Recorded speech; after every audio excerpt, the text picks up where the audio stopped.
अस्सलामुअलैकुम वरहमतुल्लाहि वबरकातुहू नहमदुहु व नुसल्ली अला रसूलिहिल करीम अम्मा बाद फ़अऊज़ु बिल्लाहि मिनश शैतानिर रजीम बिस्मिल्लाहिर रहमानिर रहीम फ़सल्लि लिरब्बिका वन्हर सदक़ल्लाहुल अज़ीम।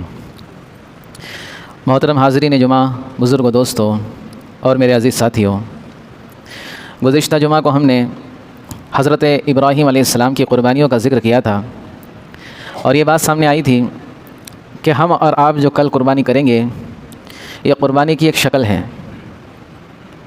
और ये इसलिए है ताकि हम हर साल कुर्बानी की याद दहानी करें, हमको याद ताज़ा हो कि हज़रत इब्राहीम अलैहिस्सलाम ने अल्लाह के लिए अपने सबसे महबूब चीज़, अपने सबसे चहीते बेटे हज़रत इस्माईल अलैहिस्सलाम जो अल्लाह की तरफ से उनको तोहफ़ा मिला था, जिन्होंने हज़रत इब्राहीम अलैहिस्सलाम के साथ मिलकर बैतुल्लाह की तामीर की, बैतुल्लाह के बसने का ज़रिया बने, और वही इस्माईल अलैहिस्सलाम जिनकी नस्लों में हज़रत मोहम्मद सल्लल्लाहु अलैहि वसल्लम आए हैं।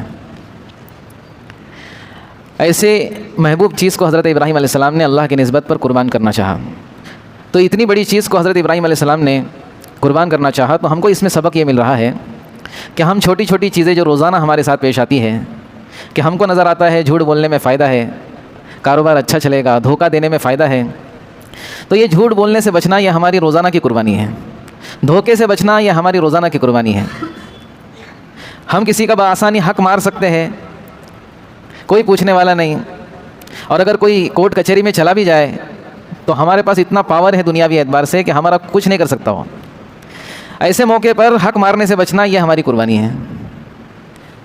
समझ में आ रही बात? तो ये तो कुर्बानी की शक्ल है जो हम कल करेंगे। असल कुर्बानी हमारे साथ रोज़ाना है, अल्लाह को राज़ी करने वाले अमाल रोज़ाना करना है और अल्लाह की नाराज़गी से रोज़ाना बचने की फ़िक्र करना है। अब दोस्तों, चूँकि कल कुर्बानी का मौका है और ईद उल अज़हा ये बहुत बड़ी ईद है, और ये जो महीना चल रहा था ये 10 दिन चल रहे थे। हज के दिन माशाल्लाह हज चल रहा है, अरफ़ा का कल दिन हो गया, आज हमारे यहाँ पे यौम अरफ़ा है, बहुत सारे लोगों ने रोज़ा रखे होंगे, बड़ी फ़जीलत है इस रोज़े की। तो चूँकि इतना मुबारक वक्त चल रहा है तो हम ईद से मुताल्लिक़ आज कुछ चीज़ें सुनेंगे। सबसे पहले कुर्बानी में दोस्तों बाद लोगों की तरफ से जहन बनाया जा रहा है कि कुर्बानी करने से बेचारे जानवरों का क्या हो रहा है, ज़िया हो रहा है, ज़ाय हो रहे, वो जुल्म हो रहा है, नऊज़ुबिल्लाह मिन ज़ालिक। तो दोस्तों सिर्फ़ कुर्बानी के ही मौके पर जानवर ज़बा नहीं होते, बल्कि रोज़ाना उससे ज़्यादा जानवर ज़बा होते हैं।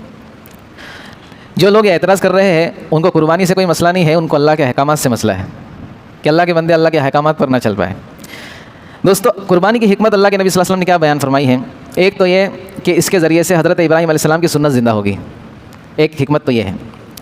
दूसरी हिकमत यह है कि जो गरीब, जो मोहताज, जिन लोगों की गोश्त खाने की कैपेसिटी नहीं है, मतलब वो उनके पास इतना माल और दौलत नहीं है, तो इस्लाम ये चाहता है कि तुम्हारा जो भी त्यौहार हो, अल्लाह रब्बुल इज़्ज़त ने ईद उल फ़ित्र के मौके पर सदक़ा फ़ित्र निकालने को वाजिब करार दिया, और कुर्बानी के मौके पर ईद उल अज़हा में ये कुर्बानी का अमल हमको दिया है।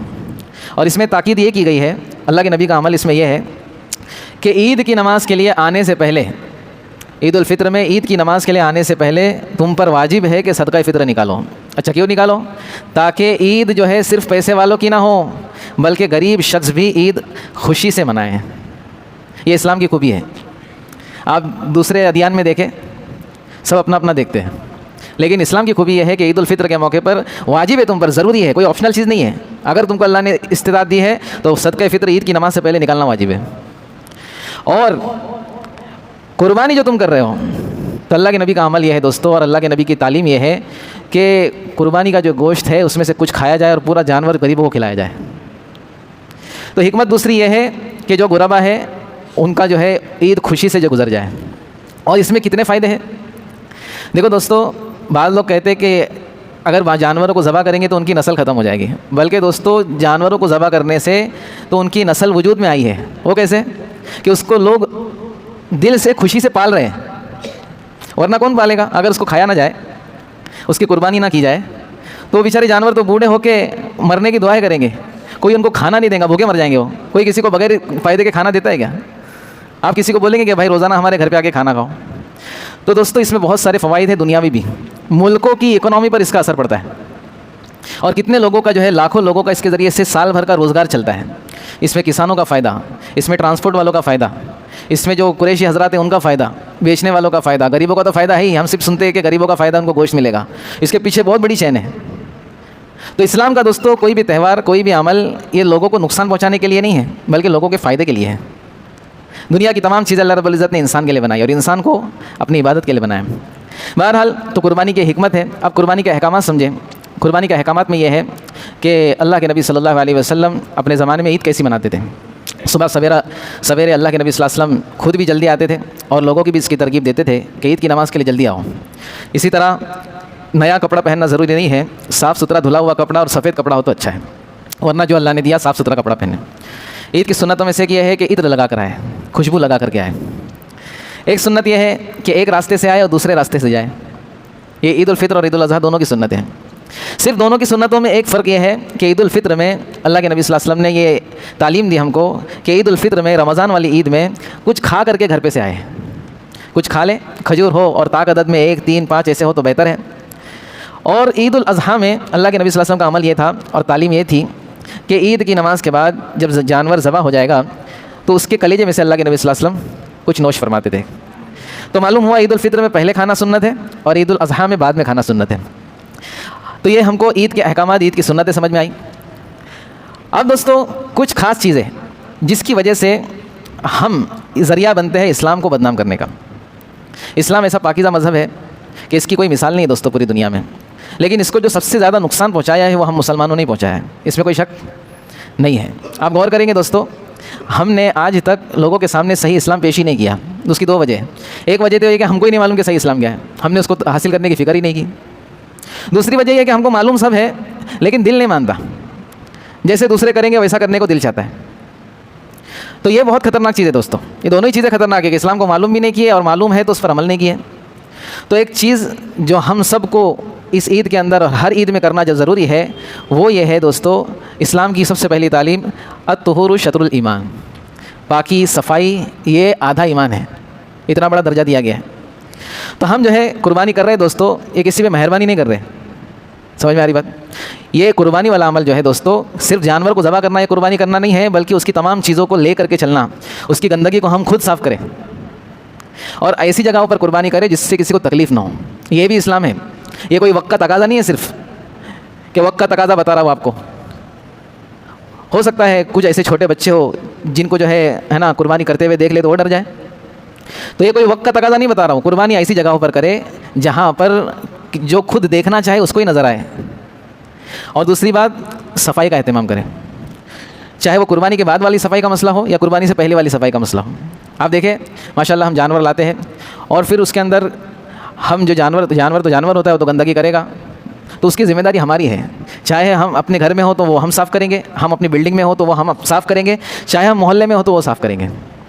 और कोई ऐसी हरकत ना करे। अभी तो बहुत लेट हो गया कि जुमा ही बिल्कुल आखिर में आया, और ये अक्सर बोलता हूँ मैं और अक्सर ये देखने में आता है, ये हमारी बड़ी गफलत है कि छोटे छोटे बच्चों को जो है बकरा वगैरह पकड़ा देते हैं और फिर वो आकर खेल तमाशे करते हैं और फिर हमारे वतनी भाइयों को उससे तकलीफ़ होती है।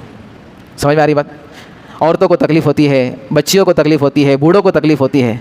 तो दोस्तों ये समझ जाना कि अगर हमने जानबूझकर ऐसा किया तो हमने चाहे 5 लाख का बकरा लाया हो, हमने बहुत अच्छी कुर्बानी की हो, लेकिन अल्लाह के नज़दीक हमारी कुर्बानी काबिल कबूल नहीं होगी।